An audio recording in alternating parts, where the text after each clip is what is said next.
For you, can you touch a little bit on just your thought process as why you wanted to go and do your own thing from a brokerage level? Because obviously a lot of agents, they think that's the next step and the right step for them.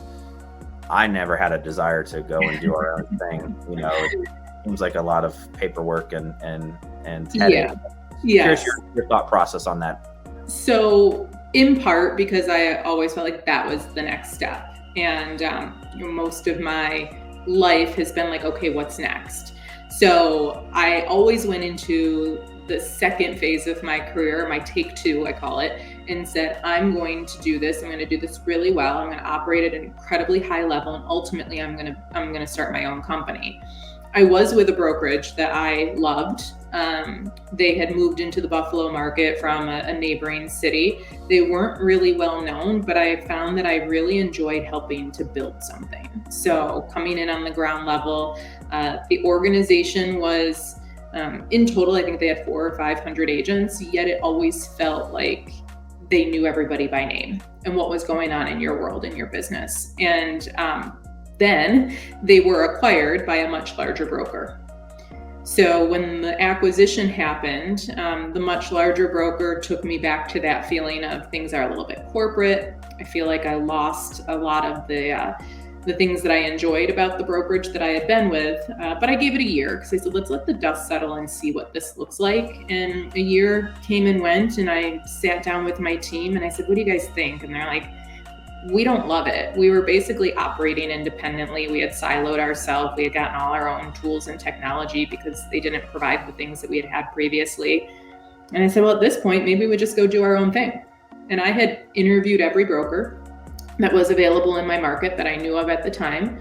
I had a spreadsheet because I look at apples to apples comparison, for lack of a better term. So I said, okay, I can go here and they'll give me this split, but I'll pay for X, Y, and Z. And so here will be the net.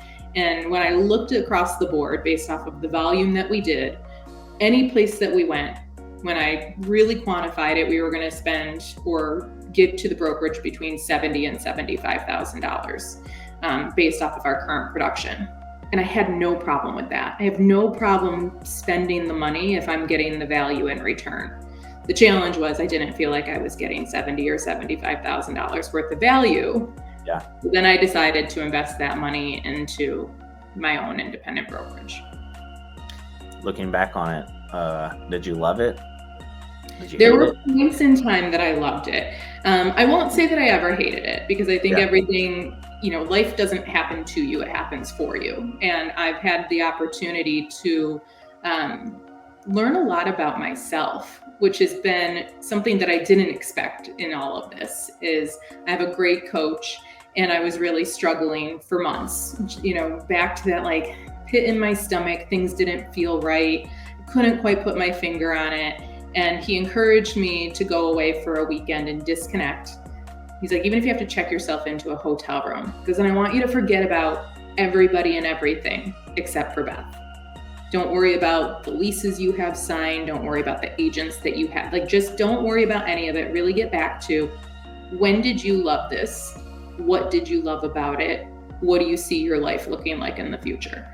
And I had become the broker that was like, well, I'm supposed to be out of production. When you get to a level, you're supposed to back out of production. And when I sat down and really started to reflect on what I still love to do, I was able to categorize essentially 4 key pillars in my life. And one was, I love to sell.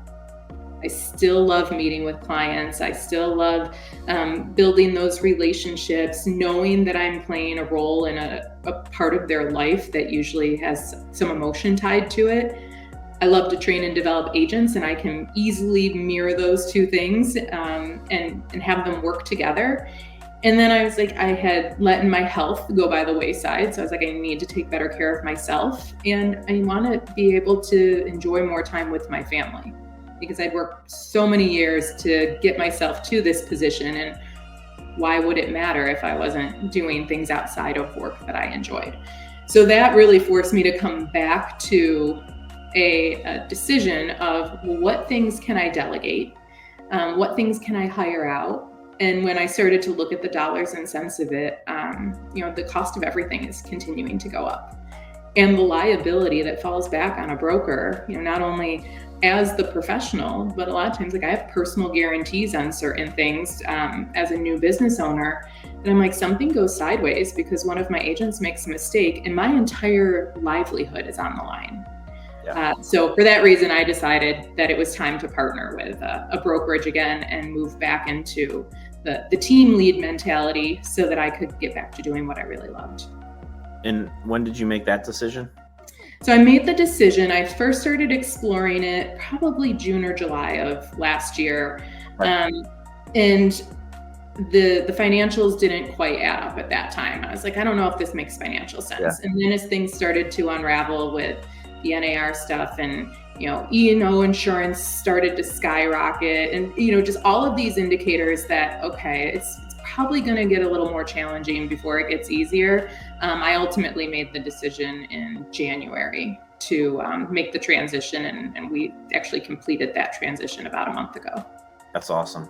There's one thing in there that I want to, just touch on. And I actually had this conversation with my coach the other day, is you were not afraid to say, no, I actually want to step back into production, right?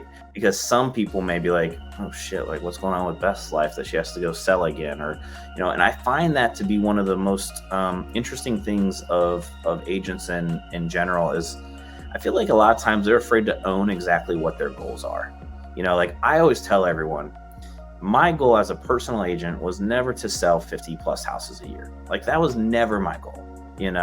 My goal was like, hey, I want to sell 25 to 35 homes myself personally, right? Help build our agents up, go take 4 to 6 vacations a year, right? I didn't need the fancy cars or the big house or anything like that, right? Like, but I was comfortable in my own skin to say that was my lane. Yeah. And for you to go from this position of like, oh, I'm running this bigger, medium-sized brokerage, right? 40-ish agents. It's a lot. People that don't know, 40 agents is still a lot to manage, right? Yeah. On top of family, your own personal life, right? Your own clients sometimes, and everything else, and on the business side of things, to say, man, I'm actually going to set this aside a little bit, and I want to get back into the thing that I actually enjoy most about real estate. Yeah. There was, I had to check my ego for sure. And because you're accustomed to people being like, oh, you're a broker owner and you own this business. And yes, from the outside looking in, it seems very glamorous. And for some people it is. And I think this speaks to any entrepreneur, that there is an entire roller coaster of things that happens in the background that when I was forced to sit with myself, I was like, do I really care what the perception is? Because, most of these people don't know me well enough that I'm not that important. It was a little bit of like, first of all, who's really paying attention? And if they are, then I'm sorry, they're probably bored. But when I was like, do I really care what everybody else thinks? And was able to confidently say, no, the people that are closest to me, the people that are most important in my world know who I am. And that's my family, my kids. And my fiance was like, I think this is such a great move. I don't know that I've heard you laugh in like 6 months. And then all of a sudden making the decision was like, I feel like me again.